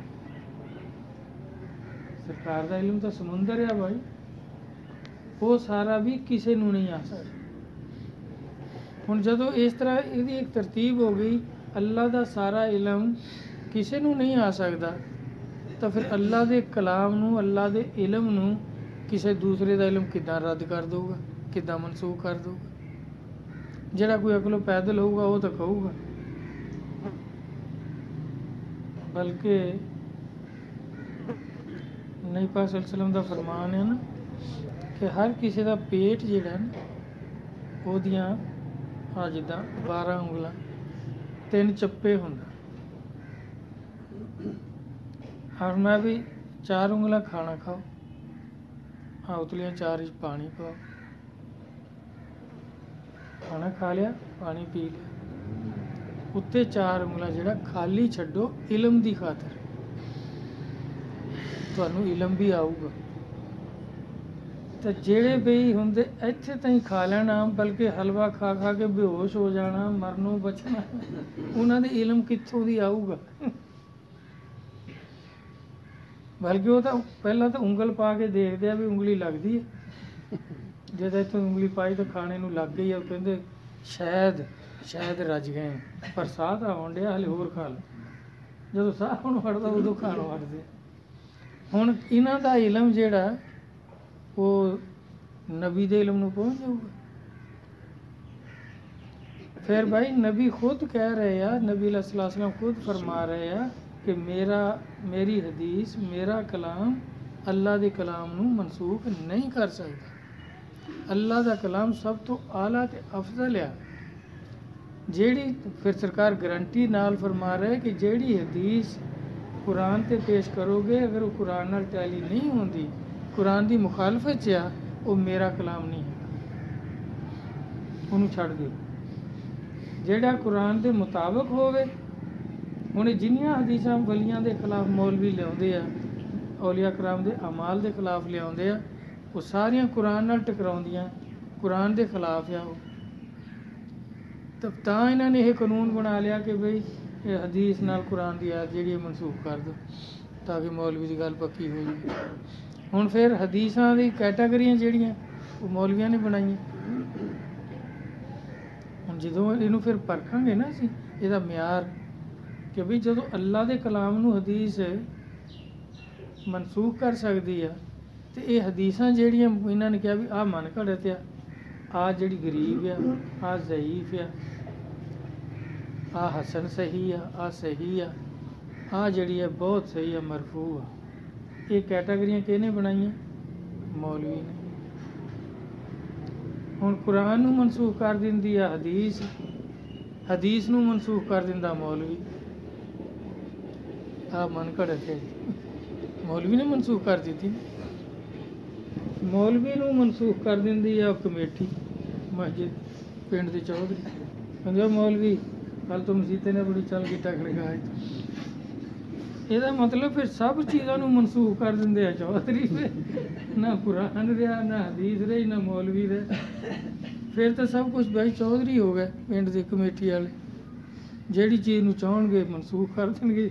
ਇਹ ਇਹਨਾਂ ਦਾ ਦੀਨ ਆ। ਅਗਰ ਅਕਲ ਨਾਲ ਸੋਚਣ, ਜ਼ਰਾ ਵੀ ਅਕਲ ਨਾਲ ਸੋਚਣ, ਫਿਰ ਤਾਂ ਸਮਝ ਆਵੇ ਕਿ ਭਾਈ ਜਿਹੜਾ ਮੋਹਤਵਰ ਬਣਦੇ ਆ, ਤੁਹਾਡੀ ਮੋਹਤਵਰੀ ਤਾਂ ਹੈਗੀ ਆ ਉਹ ਪਿੰਡ ਦੇ ਲੋਕਾਂ ਤੱਕ, ਅਕੀਦਾਨਿਆਂ ਤੱਕ, ਜਿੱਦਾਂ ਮੌਲਵੀ ਨੂੰ ਕਿਸੇ ਨੇ ਪੁੱਛਿਆ, ਸਰਕਾਰ ਮੌਲਾਨਾ ਸਾਹਿਬ ਅਕੀਦਾ ਕੀ ਹੈ ਤੁਹਾਡਾ? ਕਹਿੰਦਾ ਜੀ ਨੰਬਰਦਾਰ ਨੂੰ ਪੁੱਛ ਲਓ, ਜਿਹੜਾ ਉਹਦਾ ਅਕੀਦਾ ਉਹੀ ਮੇਰਾ। ਜਿਹਨੇ ਦਾਣੇ ਦੇਣੇ ਅਕੀਦਾ ਉਹਦਾ ਹੋਣਾ, ਜਿਹਨੇ ਲੈਣੇ ਉਹਦਾ ਕਾਹਦਾ ਅਕੀਦਾ? ਉਹਨਾਂ ਦੇ ਰਹਿਮੋ ਕਰਮ ਤੇ। ਜਦੋਂ ਅਬਦੁਲ ਮਾਲਕਪੁਰਾਂ ਦਾ ਜਿਹੜਾ ਮੌਲਵੀ ਇਮਾਮ ਸਾਹਿਬ ਹੈ, ਜੇ ਤਾਂ ਕੋਈ ਸਿਲਸਿਲੇ ਦਾ ਬੰਦਾ ਉੱਥੇ ਹੋਵੇ ਫਿਰ ਝੂਠ ਨਹੀਂ ਬੋਲਦਾ, ਫਿਰ ਆਪਣੇ ਅਮਲ ਨੂੰ ਝੂਠਾ ਕਹਿੰਦਾ, ਤਵੀਜ਼ ਨਹੀਂ ਦਿੰਦਾ, ਕਹਿੰਦਾ ਮੈਂ ਕੰਮ ਛੱਡ ਦਿੱਤਾ। ਜਦੋਂ ਨਾ ਹੋਣ ਫਿਰ ਡਟ ਕੇ ਦਿੰਦਾ, ਪੈਸੇ ਵੀ 20,000 25,000। ਹੁਣ ਉਹ ਹਦੀਸਾਂ ਦਾ ਫੈਸਲਾ ਉਹ ਕਰਦਾ। ਮੌਲਵੀ ਸਾਰੇ ਇਸੇ ਤਰ੍ਹਾਂ ਦੇ ਹੀ ਆ ਨਾ, ਇਸੇ ਕੈਟੇਗਰੀ ਦੇ ਹੀ ਆ ਨਾ। ਉਹਨਾਂ ਦੀਆਂ ਹੁਣ ਹਦੀਸਾਂ ਜਿਹਨੂੰ ਉਹ ਕਹਿਣਗੇ ਆ ਸਹੀ ਆ, ਉਹ ਕੁਰਾਨ ਨੂੰ ਨੌਜ਼ ਬਿਲਾ ਮਨਸੂਖ ਕਰ ਦਿੰਦੇ। ਕਿਹੜਾ ਦੀਨ ਰਹਿ ਗਿਆ ਤੇ ਕਿਹੜਾ ਇਮਾਨ ਰਹਿ ਗਿਆ? ਸਭ ਤੋਂ ਪਹਿਲੀ ਚੀਜ਼ ਕਿ ਇਹ ਜਿਸ ਤਰ੍ਹਾਂ ਭੁਲੇਖੇ ਆ, ਅੱਲਾਹ ਤਾਲਾ ਖੁਦ ਕੁਰਾਨ ਪਾਕ ਵਿੱਚ ਫਰਮਾਉਂਦੇ ਆ ਕਿ ਬਹੁਤ ਐਸੇ ਆ ਜਿਹੜੇ ਐਸੇ ਹੀ ਕੁਰਾਨ ਨੂੰ ਪੜ੍ਹ ਕੇ ਗੁੰਮਰਾਹ ਹੋ ਜਾਂਦੇ। ਯੁਦਿੱਲੂ ਬਿਹੀ ਕਸੀਰਾ ਯਹਦੀ ਬਿਹੀ ਕਸੀਰਾ। ਔਰ ਬਹੁਤ ਐਸੇ ਆ ਜਿਹੜੇ ਇਸੇ ਹੀ ਕੁਰਾਨ ਨੂੰ ਪੜ੍ਹ ਕੇ ਹਦਾਇਤ 'ਤੇ ਆ ਜਾਂਦੇ। ਜਿਸ ਤਰ੍ਹਾਂ ਹਜ਼ਰਤ ਉਮਰ ਰਜ਼ੀ ਅੱਲਾਹ ਨੂੰ ਕੁਰਾਨ ਦੀਆਂ ਚੰਦ ਐਤਾਂ ਸੁਣੀਆਂ, ਹਾਲਾਂਕਿ ਘਰੋਂ ਤਾਂ ਨਿਕਲੇ ਸੀ ਵੀ ਸਰਕਾਰ ਨੂੰ ਨੌਜ਼ ਬਿੱਲਾ ਇਹ ਸ਼ਹੀਦ ਕਰ ਦੇਣਾ। ਅਬੂ ਜੇਲ ਨੇ ਕਿਹਾ ਮੈਂ ਇਨਾਮ ਦਊਂਗਾ ਬਹੁਤ ਬੜਾ। ਹੁਣ ਜਾ ਰਹੇ ਆ ਤਾਂ ਰਸਤੇ 'ਚ ਇੱਕ ਸ਼ਖਸ ਮਿਲਦਾ, ਪੁੱਛਿਆ ਨੰਗੀ ਤਲਵਾਰ ਹੈ ਕੋਲ, ਤੇ ਉਹਨਾਂ ਨੇ ਕਿਹਾ ਵੀ ਇਹ ਕਿੱਦਾਂ? ਕਿਉਂਕਿ ਤਲਵਾਰ ਨੰਗੀ ਯਾਨੀ ਰਿਵਾਜ ਦੇ ਮੁਤਾਬਕ ਹੁੰਦੀ ਹੈ ਜਦੋਂ ਕਿਸੇ ਨੂੰ ਸ਼ਹੀਦ ਕਰਨਾ, ਕਤਲ ਕਰਨਾ, ਨਹੀਂ ਤਾਂ ਨਿਆਮ 'ਚ ਰੱਖ ਦਿਓ, ਕੱਪੜਾ ਉੱਤੇ ਚਾੜ੍ਹ ਕੇ ਰੱਖ। ਉੱਥੋਂ ਸਮਝਿਆ ਜਾਂਦਾ ਵੀ ਇਹ ਹਿਫਾਜ਼ਤ ਲਈ, ਅਮਨ ਲਈ ਪਾਈ ਹੋਈ ਆ, ਲੜਨੇ ਲਈ ਨਹੀਂ ਪਾਈ। ਜਦੋਂ ਨੰਗੀ ਫੜੀ ਹੋਈ ਕਰਕੇ ਫਿਰ ਉਹਦਾ ਮਤਲਬ ਹੈ ਬਸ ਹੁਣ ਹਾਥ ਦਾ ਟਾਈਮ ਹੈ, ਹੁਣ ਕਿਸੇ 'ਤੇ ਚੱਲਣੀ। ਉਹਨਾਂ ਨੇ ਕਿਹਾ ਜੀ, ਉਮਰ ਨੂੰ ਪੁੱਛਿਆ ਕਿ ਉਮਰ ਖੈਰ ਆ, ਤਲਵਾਰ ਨੰਗੀ ਹੱਥ 'ਚ। ਉਹਨਾਂ ਨੇ ਕਿਹਾ ਮੈਂ ਨੌਜ਼ ਬਿੱਲਾ ਸਰਕਾਰ ਨੂੰ ਸ਼ਹੀਦ ਕਰਨ ਜਾ। ਉਹ ਕਹਿਣ ਲੱਗੇ ਵੀ ਪਹਿਲਾਂ ਆਪਣੇ ਘਰ ਦੀ ਖਬਰ ਤਾਂ ਲੈ ਲਓ, ਤੁਹਾਡਾ ਬਹਿਨੋਈ, ਤੁਹਾਡੀ ਹਮਸ਼ੀਰਾ ਉਹ ਮੁਸਲਮਾਨ ਹੋ ਗਏ ਹੋਏ ਕਦੋਂ? ਉਹਨਾਂ ਨੇ ਕਿਹਾ ਅੱਛਾ। ਉੱਥੋਂ ਉਹਨਾਂ ਦੇ ਘਰ ਨੂੰ ਮੁੜ ਗਏ। ਹੁਣ ਜਿਸ ਵੇਲੇ ਘਰ ਪਹੁੰਚੇ ਆ ਤਾਂ ਉਹ ਅੰਦਰ ਬੈਠੇ ਕੁਰਾਨ ਦੀ ਤਿਲਾਵਤ ਕਰ ਰਹੇ ਸੀ। ਉਹ ਹੁਣ ਕੋਈ ਚੰਦ ਐਤਾਂ ਸੁਣੀਆਂ, ਖੜੇ ਹੋ ਗਏ ਵੀ ਕੀ ਪੜ੍ਹਦੇ ਦੇਖਾਂ। ਉਹ ਸੁਣੀਆਂ, ਉਹੀ ਕੁਰਾਨ ਸੀ ਆ ਜਿਹੜਾ ਮੌਲਵੀ ਪੜ੍ਹਦੇ ਆ ਤੇ ਗੁੰਮਰਾਹ ਹੁੰਦੇ ਆ। ਚੰਦ ਐਤਾਂ ਸੁਣੀਆਂ, ਦਿਲ ਫਿਰ ਗਿਆ ਉੱਥੇ। ਉਹ ਐਤਾਂ ਕੀ ਸੀ ਕਿ ਕਿਆ ਹਾਲੇ ਤੁਹਾਡਾ ਟਾਈਮ ਨਹੀਂ ਆਇਆ ਕਿ ਤੁਸੀਂ ਹਦਾਇਤ ਕਬੂਲ ਕਰ ਲਓ? ਉਹਨਾਂ ਨੇ ਕਿਹਾ ਇਹ ਤਾਂ ਮੈਨੂੰ ਕਹਿਣ ਦੇ, ਇਹ ਤਾਂ ਮੇਰੇ ਵਾਸਤੇ ਹੈ ਸਾਰਾ। ਫਿਰ 2-3 ਵਾਕਿਆਤ ਹੋਰ ਵੀ ਰਸਤੇ 'ਚ ਹੁੰਦੇ ਆ, ਲੇਕਿਨ ਉਹ ਮਕਸਦ ਹੁਣ ਇਸ ਮੌਜੂ ਨੂੰ ਕਲੀਅਰ ਕਰਨਾ ਕਿ ਜਿਹੜਾ ਅੱਲਾਹ ਫਰਮਾਉਂਦਾ ਕਿ ਬਹੁਤ ਐਸੇ ਜਿਹੜੇ ਇਹਨੂੰ ਪੜ੍ਹ ਕੇ ਹਦਾਇਤ 'ਤੇ ਆ ਜਾਂਦੇ। ਹੁਣ ਆਪ ਨੇ ਚੰਦ ਐਤਾਂ ਸੁਣੀਆਂ, ਉੱਥੋਂ ਇਰਾਦਾ ਬਦਲ ਗਿਆ। ਉਹਨਾਂ ਨੂੰ ਕਿਹਾ ਮੈਨੂੰ ਲਿਆ ਚਲੋ ਸਰਕਾਰ ਕੋਲ, ਮੈਂ ਮੁਸਲਮਾਨ ਹਾਂ। ਹੁਣ ਇਸੇ ਤਰ੍ਹਾਂ ਸਾਡੇ ਉਲਮਾ ਵੀ ਇਹੀ ਕੁਰਾਨ ਪੜ੍ਹਦੇ ਆ। ਹੁਣ ਇਹ ਫਿਰਕੇ ਬਣਾਉਂਦੇ। ਫਿਰਕੇ ਕਿਉਂ ਬਣਾਉਂਦੇ ਆ? ਤੇ ਸਮਝ ਨਹੀਂ ਆਉਂਦੀ ਕਿ ਕੁਰਾਨ ਤਾਂ ਇੱਕ ਆ। ਜਿੱਦਾਂ ਤਾਲਾ ਸਾਹਿਬ ਨੇ ਆਪਣੇ ਉਸਤਾਦਾਂ 'ਚ ਬੈਠੇ ਇਹ ਗੱਲ ਹੋਈ ਫਿਰਕਿਆਂ ਦੀ, ਤੇ ਕਹਿੰਦੇ ਜੀ ਮੈਂ 100 ਦਾ ਨੋਟ ਕੱਢਿਆ। ਮੈਂ ਹੈਡਮਾਸਟਰ ਸਾਹਿਬ ਨੂੰ ਪੁੱਛਿਆ ਵੀ ਹੈਡਮਾਸਟਰ ਸਾਹਿਬ ਆਹ ਕਿੰਨੇ ਦਾ ਨੋਟ ਹੈ? ਕਹਿੰਦਾ ਜੀ 100 ਰੁਪਏ। ਦੂਸਰੇ ਮਾਸਟਰ ਨੂੰ ਪੁੱਛਿਆ ਜਿਹੜਾ ਬਹਿਸ ਕਰਦਾ ਸੀ, ਉਹਨੇ ਵੀ ਕਿਹਾ ਜੀ 100 ਰੁਪਏ ਦਾ। ਤੀਏ ਨੇ ਵੀ ਕਿਹਾ ਜੀ 100 ਰੁਪਏ ਦਾ। ਕਹਿੰਦਾ ਦੇਖ ਲਓ ਯਾਰ ਗੌਰ ਨਾਲ, 99 ਦਾ ਤਾਂ ਨਹੀਂ? ਕਹਿੰਦੀ ਨਹੀਂ ਲਿਖਿਆ ਉੱਤੇ 100 ਰੁਪਏ, 100 ਦਾ ਹੀ। 101 ਦਾ ਤਾਂ ਨਹੀਂ? ਕਹਿੰਦੇ ਨਹੀਂ। ਕਹਿੰਦੇ ਇਹ ਹੁਣ ਨਾ ਵੱਧ ਸਕਦਾ ਨਾ ਘਟ ਸਕਦਾ, ਤੇ ਅੱਲਾ ਦਾ ਕਲਾਮ ਉਹਦੇ 10-10 ਮਤਲਬ ਕਿੱਦਾਂ ਹੋ ਗਏ? ਉਹ ਵੀ ਜੋ ਲਿਖਿਆ ਆ ਉਹੋ ਹੀ ਆ ਉਹਦਾ ਮਤਲਬ। ਉਹ ਨਾ ਅੱਗੇ ਨੂੰ ਜਾਣਾ ਤੇ ਨਾ ਪਿੱਛੇ ਨੂੰ ਆਉਣਾ। ਉਹ ਬਾਈ ਬਿਲਕੁਲ ਮੋਤਬਰ ਚੀਜ਼ ਆ। ਜੋ ਅੱਲਾ ਨੇ ਕਿਹਾ ਉਹੋ ਹੀ ਉਹਦਾ ਮਤਲਬ ਆ। ਜਿਹਨੇ ਹੋਰ ਮਤਲਬ ਲਿਆ ਉਹਨੇ ਗੁੰਮਰਾਹ ਹੋਣਾ। ਇਸੇ ਤੋਂ ਹੀ ਫਿਰਕੇ ਜਿਹੜੇ ਜਹਨਮੀ ਆ ਸਾਰੇ, ਕਿਉਂਕਿ ਸਾਰਿਆਂ ਨੇ ਕਿਸੇ ਨੇ ਵਾਅਦਾ ਕੀਤਾ, ਕਿਸੇ ਨੇ ਉਹਨੂੰ ਘਟਾਇਆ। जबकि कुरान जिहड़ा वो तो बई मोहतबर चीज़ आ, वो ना वधूगी ना घटूगी, जिहड़ा ਉਹਦਾ मतलब हैगा ਇੱਕੋ ਹੀ मतलब है।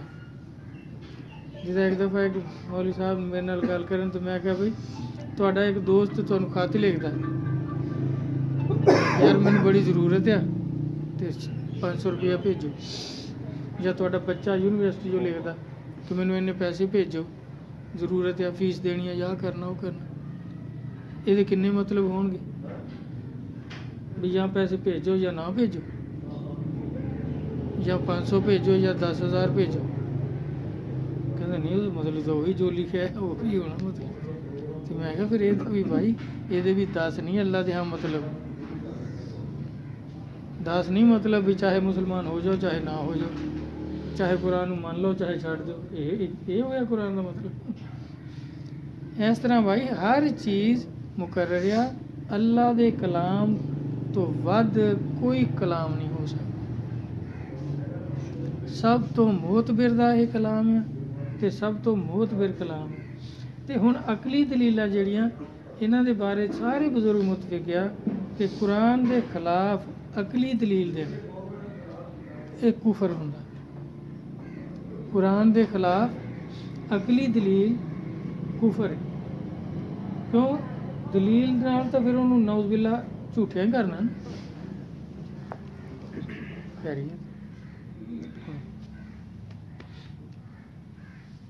जिस तरह हुण वो अकली दलील दे रहा ना कि देखो जी जिन्हों सजदा होया वो बहुत गुनाहगार है, वो सजदे तो रोके। हुण वो ना तो अल्लाह ने किते किया आदम अलैहिस्सलाम के बारे कि इन्होंने सजदे तो मना नहीं किया, इस वास्ते इन्होंने मैं जन्नत चों कढ़िया, अल्लाह ने किते किया। हुण अल्लाह ताला तो खुद तो हुक्म दे रहे हैं फरिश्तियां नूं कि करो सजदा आदम नूं। या तो हुंदा ना आदम अलैहिस्सलाम नूं भी कन्न च कह दिंदे बई तू मना करना ना किया तो फिर मैं तेनों सजा दूंगी। अल्लाह कदों कह रहा आदम अलैहिस्सलाम नूं कि तुसीं मना करियो? अल्लाह तो फरिश्तियां नूं हुक्म दे रहा, बल्कि उस वक्त जिन्नी मखलूक सी सब नूं हुक्म सी कि सजदा करो। क्यों अगर सिर्फ फरिश्तियां नूं हुंदा ना, किन्ने लोग कहंदे जी फरिश्तियां नूं हुक्म सी ते इबलीस नूं क्यों लानती कीता? अगर सिर्फ फरिश्तियां नूं हुक्म हुंदा, ये तो जिन्ना विचों आ ना, इबलीस जिन्न सी ना, जिन्ना चों आए, ये कह नहीं सकता सी। मैं कहा भी अज ਉਹਦੇ ਜਿਹੜੇ ਚੇਲੇ ਆ ਨਾ ਉਹਨਾਂ ਨੂੰ ਆਹ ਗੱਲ ਸੁੱਝੀ ਆ, ਉਹਨੂੰ ਨਹੀਂ ਸੁੱਝੀ ਉਸ ਵੇਲੇ। ਨਹੀਂ ਤਾਂ ਉਹ ਕਹਿੰਦਾ ਨਾ ਵੀ ਅੱਲਾ ਮੀਆਂ ਤੂੰ ਤਾਂ ਫਰਿਸ਼ਤਿਆਂ ਨੂੰ ਕਿਹਾ ਸਜਦਾ ਕਰੋ, ਮੈਂ ਕਿਹੜਾ ਫਰਿਸ਼ਤਾ ਹੈ ਮੈਨੂੰ ਐਵੇਂ ਸਜ਼ਾ ਦੇਣ ਡਿਆ। ਮੈਂ ਕਿਹਾ ਉਹਨੂੰ ਨਹੀਂ ਇਹ ਗੱਲ ਆਈ। ਅੱਜ ਦੇ ਜਿਹੜੇ ਮੈਂ ਕਿਹਾ ਮਾਸ਼ਾਅੱਲਾ ਇਹਨਾਂ ਨੂੰ ਕੀ ਕਹੀਏ, ਸ਼ਾਗਿਰਦ ਕਹੀਏ ਜਾਂ ਉਹਦੀ ਔਲਾਦ ਕਹੀਏ, ਜੋ ਵੀ ਕਹੀਏ, ਇਹਨਾਂ ਨੂੰ ਆਈ ਆ ਵੀ ਦੇਖੋ ਨਾ ਹੁਣ ਹੁਕਮ ਤਾਂ ਸੀਗਾ ਫਰਿਸ਼ਤਿਆਂ ਨੂੰ, ਤਾਂ ਇਬਲੀਸ ਨੂੰ ਐਵੇਂ ਲਾਨਤੀ ਕਰ ਦਿੱਤੀ। ये अपने हकीम साहब ने अब्दुल हकीम गुज्जर साहब, ये ਉਹਦਾ ਫਲਸਫਾ ਸੀ। ਅਯੂਬ ਵੀ ਕਹਿੰਦਾ ਸੀ ਨਾ, ਅਯੂਬ ਦਾ ਮੈਨੂੰ ਹੁਣ ਜ਼ਿਹਨ 'ਚ ਨਹੀਂ, ਇਹਦਾ ਮੈਨੂੰ ਪੱਕਾ ਯਾਦ ਸੀ। ਇਹਨਾਂ ਦੇ ਘਰ ਹੀ ਬੈਠੇ ਤੇ ਕਹਿੰਦਾ ਜੀ ਦੇਖੋ ਨਾ ਹੁਣ ਇਬਲੀਸ ਨੂੰ ਅੱਲਾ ਨੇ ਐਵੇਂ ਲਾਨਤੀ ਕਰ ਦਿੱਤਾ, ਹੁਕਮ ਤਾਂ ਸੀਗਾ ਫਰਿਸ਼ਤਿਆਂ ਦਾ, ਇਹ ਤਾਂ ਜਿੰਨ ਸੀ। ਮੈਂ ਫਿਰ ਇਹ ਤਾਂ ਮੈਨੂੰ ਵੀ ਪਤਾ ਵੀ ਇਹ ਜਿੰਨ ਸੀ, पर शायद इबलीस नूं नहीं पता भी वो जिन सीगा कि की सीगा। मैं कहा तो फिर हुण सुप्रीम कोर्ट जाओ अल्लाह मियाँ ते केस करो कि अल्लाह मियाँ तू आ साडे अब्बे नूं एवें कर दिता, ये तो जिन सीगा, ये किहड़ा फरिश्ता सी। सोच देखो इसे तो यह जिहड़े फिरके आ अकली दलील नाल कुरान की मुखालफत करदे आ। हुण जिहड़ा इदां कवे ये भी देखो कुरान नूं नौज़बिल्ला ठुकरा रहा ना, झुठला रहा कि कुरान पाक ये किते नहीं, इबलीस ने नहीं कहा कि मैंने क्यों कढ़िया, ये तो नवाज शरीफ ने कहा मुझे क्यों निकाला। इबलीस ने तो कहा ही नहीं मुझे क्यों निकाला, बल्कि उन्हें तो अग्यों बहस की थी कि तू मैनू इस आदम अलैहिस्सलाम की वजह तो लानती कीता, अपने दरबार चों कढ़ रहा। मैं हुण मैं इनू भी इहदी औलाद नूं भी इन्हां दे अग्गों हमले करूँगा, पिछों करूँगा, उपरों करूँगा, थल्लों करूँगा, हर तरफों मैं ਇਹਦੇ ਤੇ हमले करूँगा, ਇਹਨਾਂ ਨੂੰ ਗੁੰਮਰਾਹ ਕਰਨ ਦੀ ਕੋਸ਼ਿਸ਼ ਕਰੂੰਗਾ। ਤੇ ਅੱਲਾਹ ਤਾਲਾ ਮੈਂ ਜਿਹੜੇ ਮੇਰੇ ਬੰਦੇ ਆ ਉਹ ਤੇਰੀ ਗੱਲ ਨਹੀਂ ਸੁਣਦੇ। ਅੱਲਾਹ ਮੀਆਂ ਨੇ ਫਿਰ ਵੀ ਦੇਖੋ ਕਿੰਨਾ ਨਰਮ ਫੈਸਲਾ ਕੀਤਾ, ਨਹੀਂ ਤਾਂ ਕਹਿੰਦਾ ਮੇਰੇ ਬੰਦੇ ਆ ਤੂੰ ਕਰ ਹੀ ਨਹੀਂ ਸਕੇਗਾ ਗੁੰਮਰਾਹ। ਅੱਲਾਹ ਤਾਲਾ ਮੈਂ ਠੀਕ ਹੈ, ਜਿਹੜੇ ਤੇਰੀ ਗੱਲ ਮੰਨਣਗੇ ਤੇਰੇ ਨਾਲ ਜਹੰਨਮ ਵਿੱਚ, ਜਿਹੜੇ ਮੇਰੇ ਬੰਦੇ ਆ ਉਹ ਤੇਰੀ ਗੱਲ ਮੰਨਣਗੇ। ਤੇ ਇਸ ਤਰ੍ਹਾਂ ਭਾਈ ਇਹ ਹੁਣ ਇੱਦਾਂ ਦੀਆਂ ਦਲੀਲਾਂ ਨਵੀਂ ਤੋਂ ਨਵੀਂ, ਨਵੇਂ ਤੋਂ ਨਵਾਂ ਰਿਵਾਜ ਹੈ। ਉਹ ਇੱਕ ਤਰ੍ਹਾਂ ਝੂਠੇ ਹੋ ਜਾਂਦੇ ਆ ਨਾ, ਮਕਸਦ ਉਹੋ ਹੀ ਆ ਕਿ ਸਜਦਾ ਜਿਹੜਾ ਇਹ ਹਰਾਮ ਆ ਜੀ, ਇਹ ਸ਼ਿਰਕ ਆ। ਸਿੱਧਾ ਕਰਕੇ ਉਹ ਸਿੱਧਾ ਜਵਾਬ ਕੁਰਾਨ ਪਾਕ ਵਿੱਚ ਮੌਜੂਦ ਆ ਕਿ ਦੇਖ ਲਓ ਜਾ ਕੇ। ਅੱਛਾ ਇੱਕ ਹੋਰ ਸੂਰੀ ਸਾਹਿਬ ਸਦਕਾਬਾਦ ਦੇ, ਉਹ ਹੁਣ ਕਹਿਣ ਲੱਗੇ ਜੀ ਇਹ ਜਿਹੜਾ ਕੁਰਾਨ ਪਾਕ ਵਿੱਚ ਆ ਸਜਦਾ, ਹਾਲਾਂਕਿ ਬਣਦਾ ਨਹੀਂ ਉਹ ਵੀ ਜਵਾਬ ਗਲਤ ਬਣਦਾ ਕਿ ਇਹ ਤਾਂ ਨਬੀਆਂ ਨੂੰ ਹੋਇਆ, ਤੇ ਹੁਣ ਕਿਹੜਾ ਕੋਈ ਨਬੀ ਆ ਜਿਹਨੂੰ ਸਜਦਾ ਕਰਦੇ ਲੋਕ। ਹੁਣ ਨਬੀ ਤਾਂ ਕੋਈ ਨਹੀਂ, ਹੁਣ ਕਿਉਂ ਸਜਦਾ ਕਰਦੇ? ਅੱਲਾ ਨੇ ਵੀ ਹੁਕਮ ਦਿੱਤਾ ਫਰਿਸ਼ਤਿਆਂ ਨੂੰ, ਤੇ ਆਦਮ ਅਲੈਹਿਸਲਾਮ ਨਬੀ ਸੀ, ਯੂਸੁਫ ਅਲੈਹਿਸਲਾਮ ਨੂੰ ਸਜਦਾ ਹੋਇਆ ਕੁਰਾਨ ਪਾਕ ਵਿੱਚ ਮੌਜੂਦ ਹੈ, ਤੇ ਯੂਸੁਫ ਅਲੈਹਿਸਲਾਮ ਵੀ ਨਬੀ ਸੀ। ਹੁਣ ਨਬੀ ਤਾਂ ਕੋਈ ਨਹੀਂ, ਹੁਣ ਪੀਰਾਂ ਨੂੰ ਕਿਉਂ ਕਰਦੇ?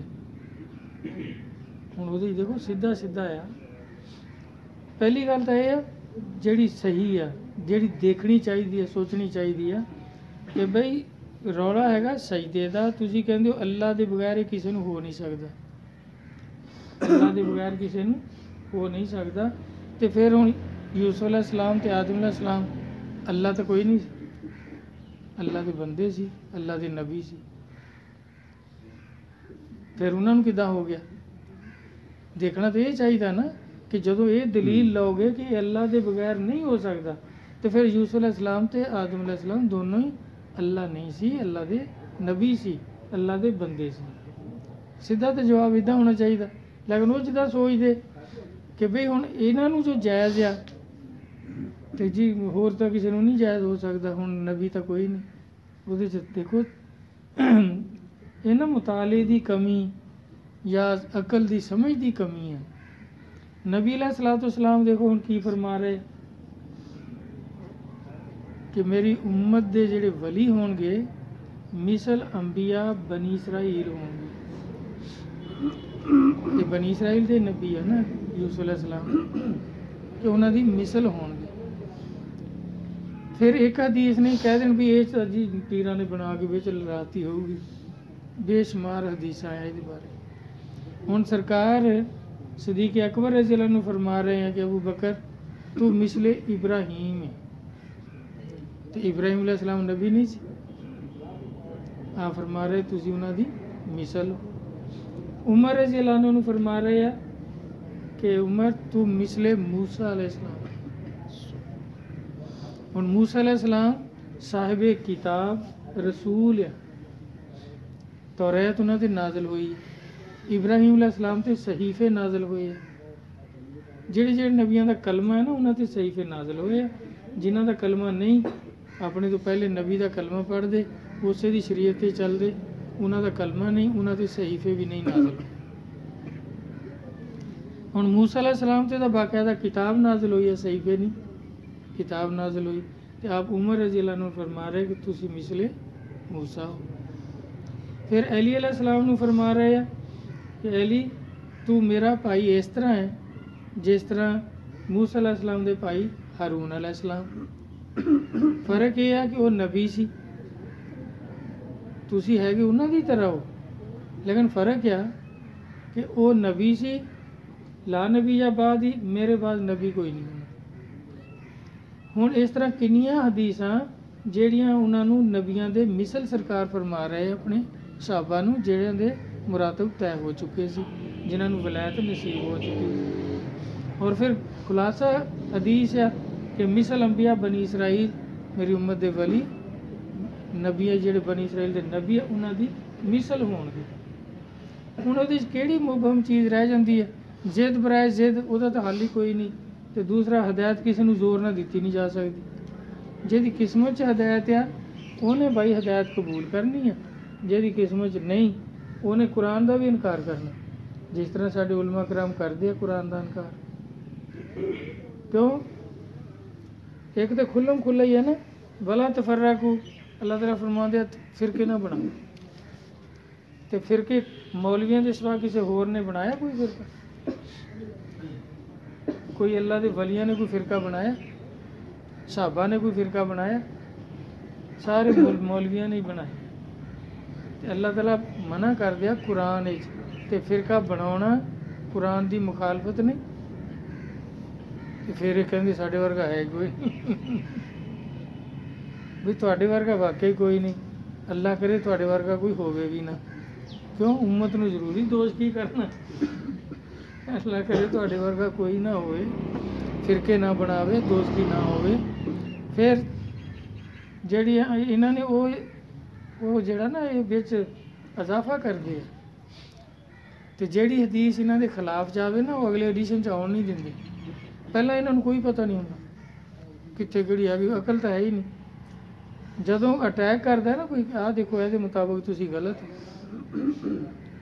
ਉਹ ਅਗਲੇ ਐਡੀਸ਼ਨ 'ਚ ਨਹੀਂ ਆਉਣ ਦਿੰਦੇ, ਉਹਨੂੰ ਨਵਾਂ ਛਪਵਾ ਲੈਂਦੇ। ਅੱਜ ਕੱਲ੍ਹ ਪ੍ਰੈਸ ਦਾ ਜ਼ਮਾਨਾ, ਮਿੰਟ ਲੱਗਦਾ। ਪੈਸੇ ਇਹਨਾਂ ਕੋਲ ਬਥੇਰੇ ਮੰਗ ਲੈਂਦੇ ਆ, ਮਿੱਲਾਂ ਵਾਲਿਆਂ ਤੋਂ ਮੰਗਦੇ ਆ, ਗਰੀਬਾਂ ਤੋਂ ਵੀ ਮੰਗਦੇ ਆ, ਅਮੀਰਾਂ ਤੋਂ ਵੀ ਮੰਗਦੇ। ਜਿੱਦਾਂ ਅੱਗੇ ਪਟਵਾਰੀਆਂ ਬਾਰੇ ਮਸ਼ਹੂਰ ਸੀ ਨਾ ਕਿ ਹਰ ਵੇਲੇ ਮੰਗੋ, ਹਰ ਸ਼ੈ ਮੰਗੋ, ਹਰ ਕਿਸੇ ਕੋਲੋਂ ਮੰਗੋ।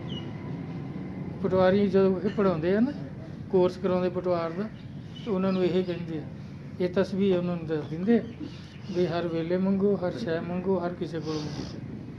ਉਹੀ ਹੁਣ ਮੌਲਵੀ ਮਦਰਸੇ 'ਚ ਪੜ੍ਹਾਉਂਦੇ ਵੀ ਜਿਹੜਾ ਮੌਲਵੀ ਦੇਖਦਾ ਹੁਣ ਬਣ ਚੱਲਾ, ਫਿਰ ਉਹਨੂੰ ਇਹ ਤਸਵੀਰ ਦੱਸ ਦਿੰਦੇ, ਹਰ ਕਿਸੇ ਕੋਲੋਂ ਮੰਗੋ, ਹਰ ਸ਼ੈ ਮੰਗੋ, ਹਰ ਵੇਲੇ ਮੰਗੋ। ਮੌਲਵੀ ਮੰਗੀ ਜਾਂਦੇ। ਇਹਦੇ 'ਚ ਅੱਲਾ ਮਾਫੀ ਦੇਵੇ। ਹੁਣ ਫਿਰ ਦੇਖੋ ਜਿੱਦਾਂ ਇਹਨਾਂ ਨੇ ਬਣਾਏ ਨਾ ਕਾਨੂੰਨ ਗਮਰਾਹੀ ਦੇ, ਹੁਣ ਫਿਰਕੇ ਸਾਰੇ ਇਹਨਾਂ ਨੇ ਹੀ ਬਣਾਏ। ਵੀ ਕਿਉਂ ਬਣਾਉਂਦੇ ਹੋ ਫਿਰਕੇ? ਉਹ ਹਦੀਸਾਂ ਦੇ ਬਾਰਿਸ਼ ਹੋ ਰਹੀ ਸੀ। ਹੁਣ ਇਹ ਜਿਹੜੀ ਇਹਨਾਂ ਨੇ ਬਣਾਈ 73 ਫਿਰਕੇ ਹੋਣੇ, 72 ਦੋਸਤੀ ਹੋਣੇ, ਇੱਕ ਜਨਤੀ ਹੋਣਾ। ਹਾਲਾਂਕਿ ਬਜ਼ੁਰਗਾਂ ਨੇ ਦੀਨ ਦੇ ਨਜ਼ਦੀਕ ਕਿ ਅੱਲਾ ਤਾਂ ਫਿਰਕੇ ਤੋਂ ਮਨਾ ਕਰ ਰਹੇ ਆ। 73ਵਾਂ ਵੀ ਅਗਰ ਫਿਰਕਾ ਆ ਤਾਂ ਉਹ ਵੀ ਦੋਸਤੀ ਆ, ਫਿਰਕਾ ਜਨਤੀ ਨਹੀਂ ਹੋ ਸਕਦਾ। ਇਹਦੇ 'ਚ ਉਹ ਹਦੀਸ ਇਹਨਾਂ ਨੇ ਕੱਢੀ ਆ, ਇਸੇ ਹੀ ਬਾਪ ਦੀ ਆਖਰੀ ਹਦੀਸ ਇਹ ਸੀ। ਰਾਮ ਸਾਹਿਬ ਨੂੰ ਪਤਾ ਨਾ ਕਿੰਨਾ ਚਿਰ ਉਹਨਾਂ ਦੇ ਕਹਿੰਦੇ ਅਜੇ ਤੇ ਨੈਟ ਨੂਟ ਚੱਲ ਪੈਂਦਾ। ਨਹੀਂ ਆਨੀ ਹੱਥ 'ਚ ਨਹੀਂ ਫੜੀ ਰੱਖਦੇ, ਲੈਪਟਾਪ। ਇਹਦੇ ਵਿੱਚ ਅਮੀਨ ਸਾਹਿਬ ਦੇ ਲੈਪਟਾਪ 'ਚ ਇਹ ਕੋਡ ਕੀਤੀ ਹੋਈ ਸੀ, ਹਦੀਸ ਲਿਖੀ ਹੋਈ ਸੀ ਕਿ ਨਬੀ ਪਾਕ ਨੇ ਫਰਮਾਇਆ ਮੇਰੀ ਉਮਤ ਦੇ 72 ਫਿਰਕੇ ਹੋਣੇ, ਸਾਰੇ ਹੀ ਦੋਸਤੀ ਹੋਣੇ, ਇੱਕ ਜਮਾਤ ਹੋਣੀ ਹੈ ਜਿਹੜੀ ਜਨਤੀ ਹੋਣੀ। ਹੁਣ ਨਵੇਂ ਐਡੀਸ਼ਨ ਕਿੰਨੇ ਮੈਂ ਦੇਖਿਆ, ਇਹ ਆਖਰੀ ਹਦੀਸ ਸੀਗੀ, ਹੁਣ ਹੈ ਹੀ ਨਹੀਂ। ਫਿਰ ਤਾਹਿਰ ਕਾਦਰੀ ਮੌਲਵੀ ਆ, ਹੁਣ ਉਹਦਾ ਮੈਂ ਇੱਕ ਦਿਨ ਬਿਆਨ ਸੁਣਿਆ ਤੇ ਨੈਟ 'ਤੇ ਨਾ TV 'ਤੇ, ਉਹ ਦੱਸ ਰਿਹਾ ਸੀ, ਕਹਿੰਦਾ ਜੀ ਆਹ ਮੇਰੇ ਕੋਲ ਕਿਤਾਬ ਆ, ਮੇਰੇ ਅੱਬੇ ਤੋਂ ਮੈਨੂੰ ਮਿਲੀ ਸੀ, ਜਾਮਿਆ ਅਜ਼ਹਰ ਯੂਨੀਵਰਸਿਟੀ ਦੀ ਛਪੀ ਹੋਈ ਹੈ, ਮਿਸਰ ਦੀ। ਉਹਨੇ ਦੱਸਿਆ, ਕਹਿੰਦਾ ਜੀ ਇਹਦੇ 'ਚ 100 ਅਹਾਦੀਸ ਆ, ਕੋਈ ਗੁਸਲ ਦੇ ਬਾਰੇ, ਕੋਈ ਕਿਸੇ ਚੀਜ਼ ਦੇ ਬਾਰੇ, ਜਿਹੜੀਆਂ ਇਹਦੇ 'ਚ ਮੌਜੂਦ ਆ। ਹੁਣ ਜਿਹੜੇ ਨਵੀਆਂ ਇਹ ਕਿਤਾਬ ਆਈ ਆ ਉਹਦੇ 'ਚ 100 ਹਦੀਸ ਨਹੀਂ ਆਈ। ਹੁਣ ਉਹ ਤਾਂ ਮੌਲਵੀ, ਹੁਣ ਤਾਂ ਨਹੀਂ ਮੌਲਵੀਆਂ ਦੀ ਮੁਖਾਲਫਤ ਕਰਨੀ ਚਾਹੀਦੀ ਸੀ, ਲੇਕਿਨ ਇਹ ਇੱਕ ਦੂਏ ਦੀ ਜਿੱਤ ਤੋਂ, ਜਿਹਦਾ ਪੀਪਲ ਪਾਰਟੀ ਨੂਨ ਲੀਗ 'ਤੇ ਕੇਸ ਬਣਾਉਂਦੀ ਰਹੀ, ਨੂਨ ਲੀਗ ਪੀਪੀ 'ਤੇ ਬਣਾਉਂਦੀ ਰਹੀ, ਉਹਨਾਂ ਨੇ ਕਿਹਾ ਅਸੀਂ ਕਿਹੜਾ ਚਲਾਉਣੇ ਆ। ਹੁਣ ਉਹਨਾਂ ਨੂੰ ਇਹ ਨਹੀਂ ਸੀ ਪਤਾ ਕਿ ਚਲਾਉਣੇ ਵਾਲਾ ਆ ਜਾਊਗਾ। ਇੱਦਾਂ ਹੀ ਮੌਲਵੀ ਇੱਕ ਦੂਜੇ ਦੇ ਖਿਲਾਫ ਕਰਦੇ ਰਹੇ। ਇਹਨਾਂ ਨੂੰ ਨਹੀਂ ਪਤਾ ਸੀ ਕੋਈ ਸਾਡਾ ਪੈਰਾ ਚੁੱਕਣ ਵਾਲਾ ਵੀ ਆ ਜਾਊਗਾ, ਜਿਹੜਾ ਪੈਰਾ ਚੁੱਕੂਗਾ ਤਾਂ ਉਹ ਤਾਂ ਸਾਡੀ ਗਮਰਾਹੀ ਦੱਸੂਗਾ ਸਾਰਿਆਂ ਨੂੰ। ਇੱਦਾਂ ਇੱਕ ਦੂਜੇ ਦੇ ਦੱਸ ਦਿੰਦੇ ਚੋਰੀ, ਕਿ ਉਹਨੇ ਨੇ ਆਹ ਚੋਰੀ ਕੀਤੀ, ਫਲਾਣੇ ਨੇ ਆਹ ਕੀਤੀ, ਅਸੀਂ ਨੋਟ ਕਰ ਲੈਂਦੇ। ਜਿੱਦਾਂ ਆਹ ਕਿਤਾਬ ਅੱਜ ਤੱਕ ਕਿਸੇ ਨੇ ਨਹੀਂ ਸੁਣੀ ਹੋਊਗੀ ਕਿ ਵੀ ਹਦੀਸ ਕੁਰਾਨ ਦੀ ਆਇਤ ਨੂੰ ਮਨਸੂਖ ਕਰ ਸਕਦੀ ਹੈ। ਇਹ ਜਿਹੜਾ ਇਹ ਨੁਸਖਾ ਇਹਨਾਂ ਦਾ ਕਿਸੇ ਨੇ ਸੁਣਿਆ ਕਦੀ ਕਿਤੇ ਉਧਰ? ਅਹਿਮਦ ਰਜ਼ਾ ਸਾਹਿਬ ਨੇ ਆਪਣੀ ਕਿਤਾਬ ਵਿੱਚ ਲਿਖਿਆ ਹੋਇਆ ਹੈ 72 ਸਫ਼ੇ 'ਤੇ, ਹੁਰਮਤ ਸਈਦਾ ਤਾਜ਼ੀਮ ਉਹਦੀ ਕਿਤਾਬ ਦਾ ਨਾਂ ਹੈ। ਹੁਣ ਉਹ ਲਿਖ ਕਿਉਂ ਬੈਠਾ ਵੀ ਕਿਹੜਾ ਕਿਸੇ ਨੇ ਪੜ੍ਹਨੀ ਹੈ, ਮੌਲਵੀਆਂ ਨੇ ਪੜ੍ਹਨੀ ਹੈ। ਮੌਲਵੀ ਅੱਗੇ ਗੁੰਮਰਾਹ ਹੈ, ਹੋਰ ਗੁੰਮਰਾਹ ਹੋਏ ਰਹਿਣਗੇ। ਹੁਣ ਉਹ ਬਦਕਿਸਮਤੀ ਉਹਨਾਂ ਦੀ ਅਬਦੁਲ ਮਜੀਦ, ਮੁਫਤੀ ਅਬਦੁਲ ਮਜੀਦ ਸਾਹਿਬ ਜਿਹੜੇ ਆ, ਸਈਦੀ ਸਾਹਿਬ, ਇਹ ਕਿਤਾਬ ਉਹਨਾਂ ਨੇ ਅਸਲੀ ਆਪਣੇ ਕੋਲ ਰੱਖੀ, ਫੋਟੋ ਕਰਾ ਕੇ ਸਾਨੂੰ ਘੱਲੀ ਵੀ ਆਹ ਦੇਖੋ ਸਜਦਾ ਤਾਜ਼ੀਮ ਨਹੀਂ ਜਾਇਜ਼, ਹਦੀਸ ਮਨਸੂਖ ਕਰ ਦਿੰਦੀ ਆ ਕੁਰਾਨ ਦੀ ਆਇਤ ਨੂੰ, ਜਿਹੜਾ ਤੁਸੀਂ ਕੁਰਾਨ 'ਚੋਂ ਸਬੂਤ ਦਿੰਦੇ ਆ ਇਸ ਹਦੀਸ ਨਾਲ ਮਨਸੂਖ ਹੋ ਗਿਆ। ਹੁਣ ਉਹਨਾਂ ਨੇ ਤਾਂ ਭੇਜੀ ਵੀ ਬਸ ਉਹਨਾਂ ਨੇ ਅੱਖਾਂ ਮੀਟੀ ਪੜ੍ਹਨੀ ਆ, ਬੁਖਾਰੀ ਤਰ੍ਹਾਂ ਅੰਨ੍ਹੇਵਾਹ ਮੰਨ ਲੈਣੀ ਹੈ। ਉਹਨਾਂ ਨੂੰ ਨਹੀਂ ਪਤਾ ਸੀ ਵੀ ਅੰਨ੍ਹੇਵਾਹ ਮੰਨਣ ਵਾਲੇ ਨਹੀਂ, ਇਹਨਾਂ ਨੇ ਝੂਠਾ ਕਰਨਾ ਸਾਨੂੰ। ਮੁੜ ਕੇ ਹੁਣ ਫਿਰ ਉਹੀ ਮਜੀਦ ਸਾਹਿਬ ਹੀ, ਉਹ ਜਿਹੜਾ ਉਹਦਾ ਸ਼ਾਗਿਰਦ ਲੈ ਕੇ ਆਉਂਦਾ ਸੀ, ਜਦੋਂ ਅਸੀਂ ਉਹਦੇ ਕੋਲ ਫਿਰ ਵਾਪਸੀ ਸੁਨੇਹਾ ਦੇਣਾ, ਫਿਰ ਇਹਨਾਂ ਨੇ ਉਹ ਹਦੀਸਾਂ ਵੀ ਦੱਸ ਇਹਦੇ ਨਾਲ ਦੇਖੋ ਕੁਰਾਨ ਦੀ ਆਇਤ ਮਨਸੂਖ ਹੋ ਗਈ। ਜਿੱਦਾਂ ਰੋਜ਼ੇ ਵਾਲੀ ਕੇ ਰੋਜ਼ਾ ਤੋੜ ਲਿਆ ਸਾਬੀ ਨੇ, ਤੇ ਸਰਕਾਰ ਨੇ ਉਹ ਟੋਕਰਾ ਖਜੂਰਾਂ ਦਾ ਦਿੱਤਾ ਕਿ ਵੀ ਇਹ ਤਕਸੀਮ ਕਰ ਦੇ, ਤੇਰਾ ਕਫਾਰਾ ਵੀ ਹੋ ਗਿਆ, ਗਰੀਬ ਆਦਮੀ ਹੈ।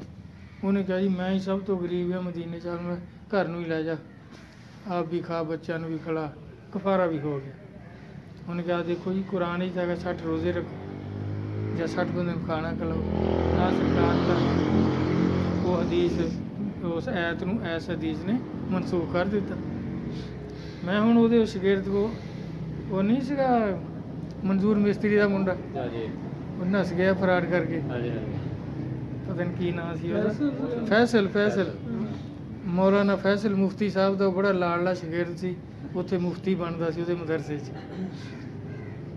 ਮੈਂ ਉਹਨੂੰ ਕਿਹਾ ਵੀ ਮੁਫਤੀ ਸਾਹਿਬ ਨੂੰ ਕਹੀਂ ਵੀ ਹੁਣ ਅੱਜ ਕੋਈ ਬੰਦਾ ਰੋਜ਼ਾ ਤੋੜ ਲੈਂਦਾ, ਤੇ ਮੁਫਤੀ ਸਾਹਿਬ ਉਹਨੂੰ ਫਿਰ ਟੋਕਰਾ ਖਜੂਰਾਂ ਦਾ ਮੁਫਤੀ ਸਾਹਿਬ ਦੇਣਗੇ ਜਾਂ DC ਸਾਹਿਬ ਦੇਣਗੇ ਜਾਂ ਕੌਣ ਦਊਗਾ? ਇਹ ਮੈਂ ਉਹਨਾਂ ਤੋਂ ਪੁੱਛਿਆ, ਤੇ ਫਿਰ ਰੋਜ਼ੇ ਆਉਣੇ ਵਾਲੇ ਹੀ ਆ ਹੁਣ ਬਾਈ, 10-20 ਬੰਦੇ ਰੋਜ਼ਾ ਤੋੜ ਲੈਣ, 10-20 ਟੋਕਰੇ ਖਜੂਰਾਂ ਦੇ, ਫਿਰ ਕੌਣ ਦਊਗਾ? ਉਹਨੇ ਜਾ ਕੇ ਕਿਹਾ, ਤੇ ਕਹਿੰਦਾ ਯਾਰ ਉਹ ਤਾਂ ਫਿਰ ਹੁਣ ਫਿਰ ਰੋਜ਼ੇ ਹੀ ਰੱਖਣੇ ਪੈਣੇ ਜਾਂ 60 ਬੰਦਿਆਂ ਨੂੰ ਰੋਟੀ ਖਿਲਾਉਣੀ ਪੈਣੀ। ਕਹਿੰਦਾ ਜੀ ਪੀਰ ਸਾਹਿਬ ਕਹਿੰਦੇ ਵੀ ਉਹ ਤਾਂ ਮਨਸੂਖ ਹੋ ਗਈ ਐ, ਉਹ ਤਾਂ ਮਨਸੂਖ ਹੋ ਗਈ ਆ, ਹੁਣ ਫਿਰ ਕਿੱਦਾਂ? ਹੁਣ ਤਾਂ ਆਹ ਫੈਸਲਾ ਕਰੋ, ਉਹ ਐ ਤਾਂ ਮਨਸੂਖ ਹੋ ਗਈ ਵੀ ਰੋਜ਼ਾ ਵੀ ਰੱਖਣੇ ਜਾਂ ਰੋਟੀ ਖਿਲਾਉਣੀ, ਹੁਣ ਤਾਂ ਹੈਗਾ ਵੀ ਖਜੂਰਾਂ ਦਾ ਟੋਕਰਾ ਦੇਣਾ, ਇਹਨੇ ਮਨਸੂਖ ਕਰ ਦਿੱਤੀ ਹੋਇਆ। ਕਹਿੰਦਾ ਨਹੀਂ ਯਾਰ ਹੁਣ ਫਿਰ ਉਹ ਹੀ ਆ। ਮੁੜ ਕੇ ਉਹਨੂੰ ਕਹਿੰਦਾ ਤੂੰ ਪੀਰਾਂ ਕੋਲ ਜਾਇਆ ਨਾ ਕਰੋ, ਉਹਨਾਂ ਨਾਲ ਨਾ ਗੱਲ ਕਰਿਆ ਕਰੋ। ਇਹ ਹੁਣ ਕਿਹੜਾ ਦੀਨ ਹੋਇਆ ਬਈ?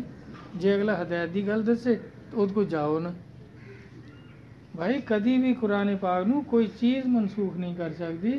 ਕੁਰਾਨ ਸਭ ਤੋਂ ਆਲਾ ਆ, ਸਭ ਤੋਂ ਆਲਾ ਦਾ ਕਲਾਮ ਆ।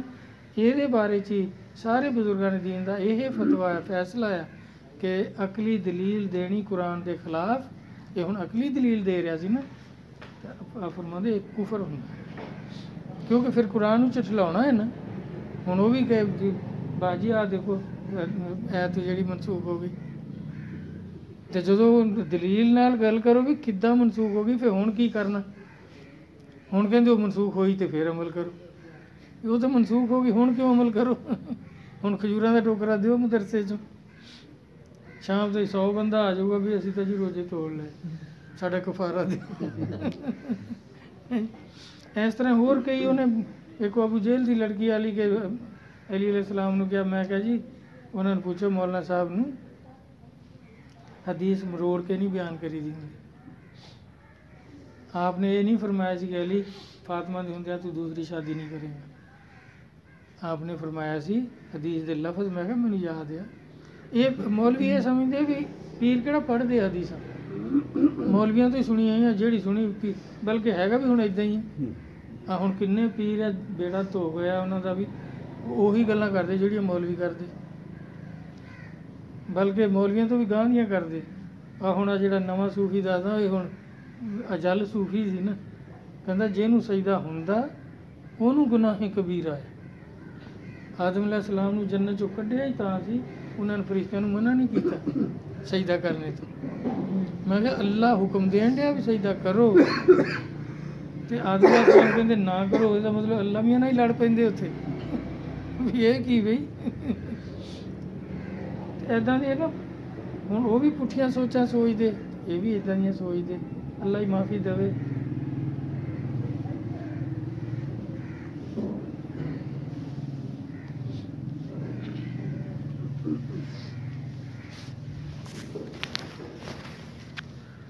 ਸੀ।